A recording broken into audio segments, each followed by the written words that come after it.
Showroom में कितने लोग काम करते हैं? 10 लोग काम करते हैं या 12 लोग काम करते हैं? हमारा कहना था फैक्ट्री लाओ जहां पे 10,000 लोग काम करेंगे। फैक्ट्री तो आपने लाई नहीं, आपने लाया तो लाया क्या, खोदा पहाड़ निकला चूहा। मतलब आपने शोरूम लाया, उसका इनॉग्रेशन सीएम साहब करते, ठीक है, उनका तो वो विषय है। लेकिन यहाँ पे जो गाड़ियां है वो एक्सपेंसिव गाड़ियां, वो अमीर लोग वहां पे गाड़ियां लेने वाले, ऐसे भी नहीं है गरीबों के लिए वहां पे गाड़ियां बेचने 1 लाख 2 लाख के लिए।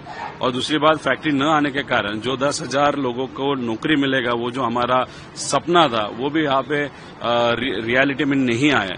तो सिर्फ आप शोरूम निकालते हो या चलाते हो या चालू करते हो कोई, तो उसका इनॉग्रेशन करके आप बोल रहे हो कि ये प्रेरणा देगा विकास के लिए। मतलब वो बहुत फनी स्टेटमेंट है, ऐसे हम सबको कहना पड़ेगा। तो विषय है, वैसे देखो पुराना है फॉर समृद्धि मार्ग। समृद्धि मार्ग में बहुत बड़ा भ्रष्टाचार हुआ है, वो बहुत टाइम हमने बोला है, और अभी जो लोक लेखा कमेटी है उसके माध्यम से हम उसका इन्वेस्टिगेशन भी कर रहे हैं।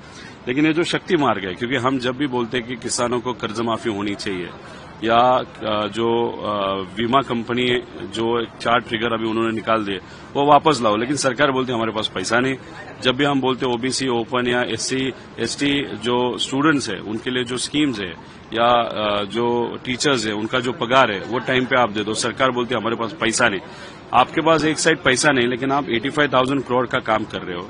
गडकरी साहब एक जगह पे अगर आप देखो तो 8 लेन रोड महाराष्ट्र में वहां पे नया कर रहे हैं, जिसकी कीमत है 8 लेन रोड का, जिसकी कीमत है पर किलोमीटर 71 करोड़।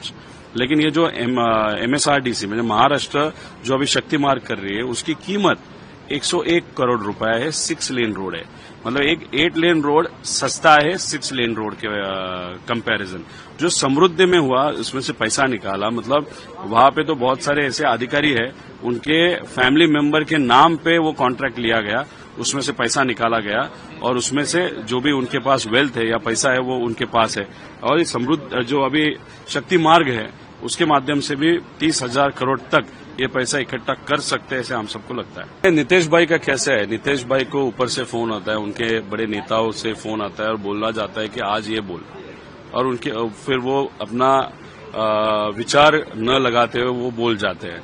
अभी दिशा सैलिन केस में भी वो सबसे अग्रेसिव थे, लेकिन दिशा सैलिन केस में आप सबको मालूम है कि क्या विषय आया था। पुलिस ने भी बताया कि इसमें आदित्य ठाकरे का कुछ भी विषय नहीं है या रिलेशन नहीं है। तो अगर आप अपना दिमाग न लगाते हुए कुछ भी बोलते जाओगे, और दूसरी बात, अगर आपको लगता है यहाँ पे बंदूकें है या बम है, तो होम मिनिस्टर कौन है? आपका नेता ही है ना, तो उनको बताए कि आप जाके वहां पे इन्वेस्टिगेशन करो जहां पे बंदूकें बम है। और दूसरी बात, ये जो उर्दू मराठी हिंदी ये जो विषय है ना, अभी एक देखो, हमारा क्या कहना है कि जो महाराष्ट्र में जन्मा है या महाराष्ट्र में रहता है, उसको मराठी आती हो या न आती हो, लेकिन वो मराठी का मान सम्मान रखे, मराठी कल्चर का मान सम्मान रखे, वो हमारे लिए मराठी है। लेकिन इन्होंने क्या किया, ये जो हिंदी सक्ति कायदा है जिसका विरोध हम सबने किया था बच्चों के एजुकेशन विषय के कारण, तो उसका वो अभी हिंदी वर्सेस नॉन मराठी कर रहे हैं। और नीतीश जी उनका नेताओं का सुनते हुए वो थोड़ा सा वहां पे कहीं तो भी हिंदू मुस्लिम करने की कोशिश कर रहे हैं। लेकिन इसके पीछे सिर्फ एक ही राजनीति है, बम्बई का इलेक्शन, और ये नॉन मराठी का विषय और थोड़ा सा गर्म किया जाएगा बिहार के इलेक्शन के लिए। अभी आज भी देखो अधिवेशन में ऐसे कुछ प्रश्न हैं जिस प्रश्न पे शायद वो हिंदू मुस्लिम करने का प्रयास इस सरकार के माध्यम से किया जाएगा। अभी अधिवेशन में वो विषय आएगा, देखते हैं अभी उनका उस बारे में रणनीति क्या है। लेकिन इसके पीछे एक ही रणनीति है, बम्बई का इलेक्शन। ये तो बीजेपी की खासियत है, उनका नेता, उनका कार्यकर्ता, उनका आमदार या खासदार जो भी बोलता है उसको वो सपोर्ट करते हैं, उस पर कार्रवाई कोई भी की नहीं जाती, कितना भी पैसा खाओ। मतलब आप करप्शन कर रहे हो, आपके पास पूरा प्रूफ है।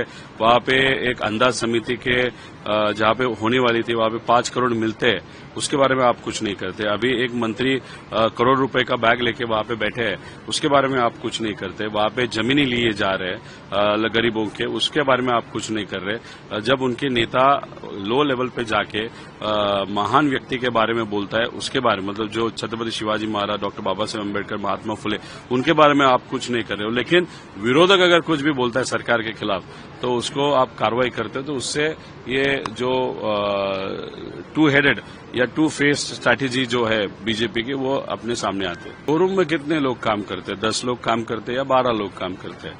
हमारा कहना था फैक्ट्री लाओ जहां पे 10,000 लोग काम करेंगे।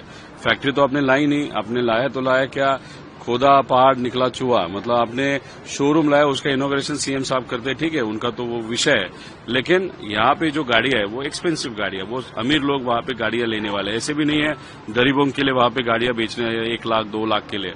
और दूसरी बात, फैक्ट्री न आने के कारण जो 10,000 लोगों को नौकरी मिलेगा, वो जो हमारा सपना था वो भी यहाँ पे रियलिटी में नहीं आया। तो सिर्फ आप शोरूम निकालते हो या चलाते हो या चालू करते हो कोई, तो उसका इनॉग्रेशन करके आप बोल रहे हो कि ये प्रेरणा देगा विकास के लिए, मतलब वो बहुत फनी स्टेटमेंट है, ऐसे हम सबको कहना पड़ेगा। भारतर एकमात्र परीक्षित बायोसार पृथ्वी प्रो माटी को रखे सुस्थ, दिए नुआ जीवन। धान, पनीपरिबा और डाली जातीय फसल पाई लाभदायक, अमल बढ़ाए, रोग कमाए। आज ही जमी रे प्रयोग करंतु। जोगाजोग पाई 9937054201 नंबर को डायल करंतु। आम सह जोड़ी हेबा पाई आमको लाइक, फॉलो और सब्सक्राइब करंतु।